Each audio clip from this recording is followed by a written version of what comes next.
my name is Gerhard Gschwandtner and welcome to Selling Power TV. Today we have the pleasure of meeting with Dave Madsen.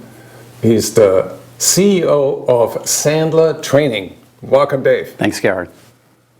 There's one thing that fascinated me about David Sandler. He came up with the Upfront contract. Right. How does that work and why did it come about? Well, it came about because David, in his own words, wasn't a born salesperson. And he was trying to figure out, how do I survive in this world where I don't understand the rules and I wasn't brought up in a sales household. And so what he did out of self-protection is he ran into problems maybe like any other salesperson. He would show up in an hour call and he was moving, it was going well. The prospect would look at their watch 25 minutes into it and said, hey, David, this sounds really interesting, but could you put what you said in writing because we've got a lot of fires today and we're going to have to cut it short. And I think in sales in general, people just show up with an agenda that's not really shared with the prospect.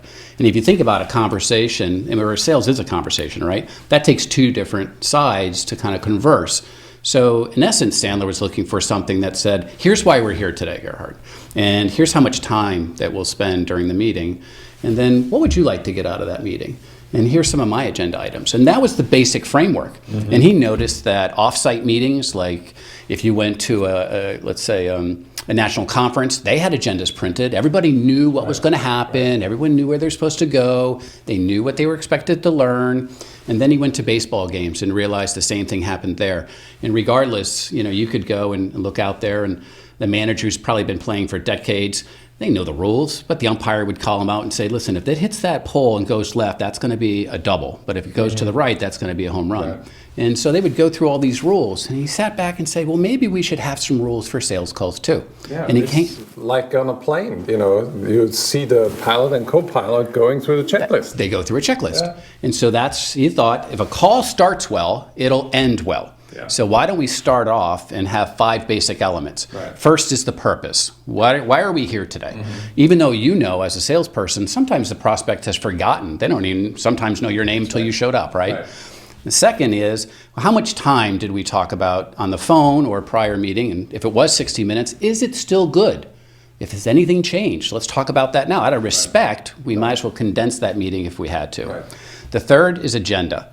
And so what would you like to make sure that I cover today? And then I'd like to tell you as a salesperson what I'd like to cover. And that way you're not surprised. Right. And then finally is the outcome. What should we try to decide at the end of the meeting? And that was really the elements of an upfront contract that helped shape David's success. How hard is it for salespeople to come on board with that and execute flawlessly every time? Well, I think it has to become muscle memory, right? And I think if you just do some of it, you'll realize over time that you can do more and more of it. I think the hardest one is outcome. Really asking a prospect, where should we end up at the end of the call if it goes well? And that's hard because most people don't want to hear the answer or they're afraid of the answer. But the other ones are intuitive. Absolutely. Well, thank you, Dave. For anybody who would like to get more information, go to sandler.com. You find a terrific resource for your sales success.